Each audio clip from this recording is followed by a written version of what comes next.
இந்த அன்புமணி திமுக நினைச்சிருந்துச்சுன்னா நம்ம வேற ஏதாவது துறையை அவனுக்கு தள்ளி விட்டுருக்கலாம்ல. சுகாதாரத்துறையை கொடுத்து அவனை உயர்த்தி விட்டா அவன் வாயை திறந்தாவே திமுகவை தாங்க திட்டுறான். சொந்த அப்பனே சொல்லிட்டான்டா, அப்பனே சொல்லிட்டான் இவன் எதுக்கு லாய்க்கு இல்லாதவன். என்னடா நடபயணம் அவன் அப்ப சொல்றாரு, ராமதாஸ் சொல்றாரு, என்னடா நீ நடபயணம் போடுற, இத்தனை காலம் வீட்டுல தூங்கி இருந்துகிட்டு இப்ப நீ நடபயணம் போடுற, ஏன் போற?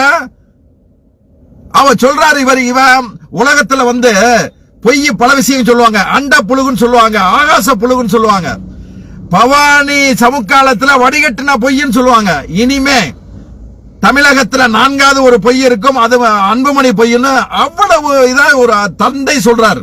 ஒரு தந்தை இவ்வளவு தூரம் உன்னை மோசமா சொல்ற அளவுக்கு இவெல்லாம் ஒரு அரசியலுக்கு லாய்க்கு இல்லாதவன் சொன்னாரு உன்னுடைய பெத்த தந்தை. அதுக்கே தகுதி இல்லாத நீ திமுக எப்படா விமர்சனம் பண்ற? அன்புமணி, உனக்கு என்ன தைரியம் இருக்கா இது பண்றதுக்கு? உனக்கு கட்சிக்கு அங்கீகாரம் இல்லை, சின்னத்துக்கு அங்கீகாரம் இல்லை. சுயேட்சை சின்னத்துல போட்டணும். நீண்ட காலம் போட்டிட்டதுனால இப்ப மாம்பழ சின்னத்தை திருப்பி தேர்தல் கமிஷன் கொடுத்திருக்கான். அதுக்கு மத்தியில போய் பாஜக காலில் விழுந்து, அந்த அத்வானிக்கு அமித்ஷா காலில் விழுந்து, மோடி காலில் விழுந்து வாங்கியிருப்பீங்க. நேத்து ராகுல் காந்தி பேசினதை கேட்டீங்களா இல்லையா?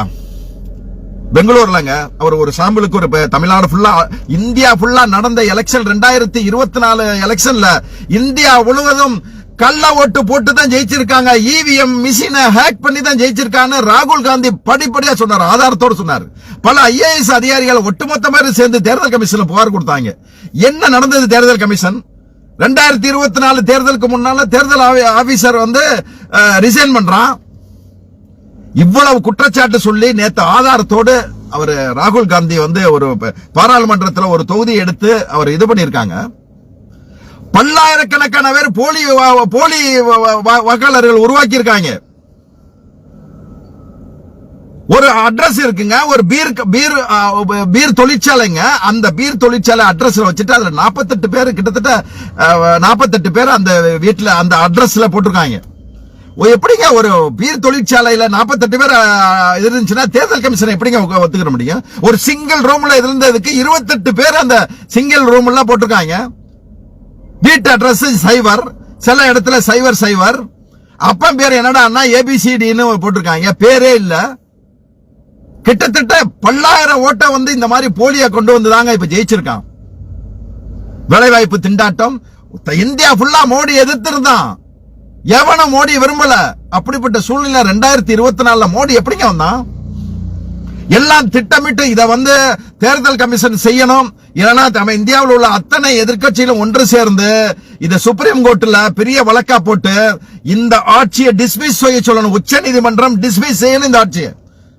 அவ்வளவு கேடுகட்ட வேலையெல்லாம் பண்ணித்தான் இந்த ஆட்சியில உட்கார்ந்துருக்கான். அந்த உட்கார்ந்துகிட்டு அதுல ஒரு தெனாவத்தட்டு மயிறு வேற, இதுல ஆட்சியை கலைக்கிறதுக்கு சேலஞ்சு வேற, திமுகவை கலைக்கிறேன்னு சேலஞ்சு வேற.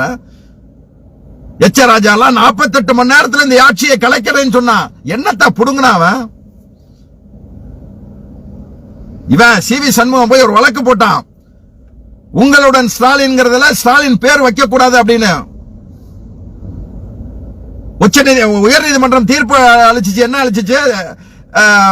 இல்ல அதெல்லாம் வைக்க கூடாது, அதை தடை பண்ணுங்க அப்படின்னாச்சு. உச்ச நீதிமன்றம் போனோம். உச்ச நீதிமன்றம் என்ன சொல்லிட்டான்? அதுல ஒண்ணு தடை இல்ல.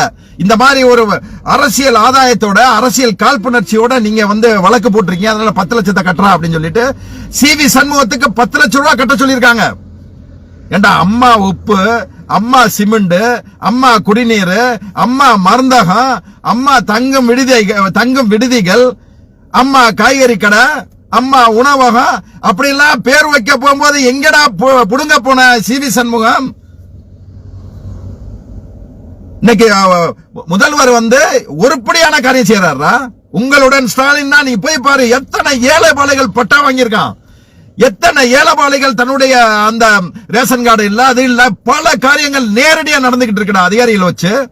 இதெல்லாம் பார்த்தா பயமா இருக்கா சிவி சண்முகம்? எப்படி நீங்க வரப்போறதுல அதிமுகங்கிற கட்சி 2024க்கு பின்னால சுத்தமா இல்லாம பண்றதுக்கு எல்லா வேலையும் பாஜக பண்ணியாச்சு.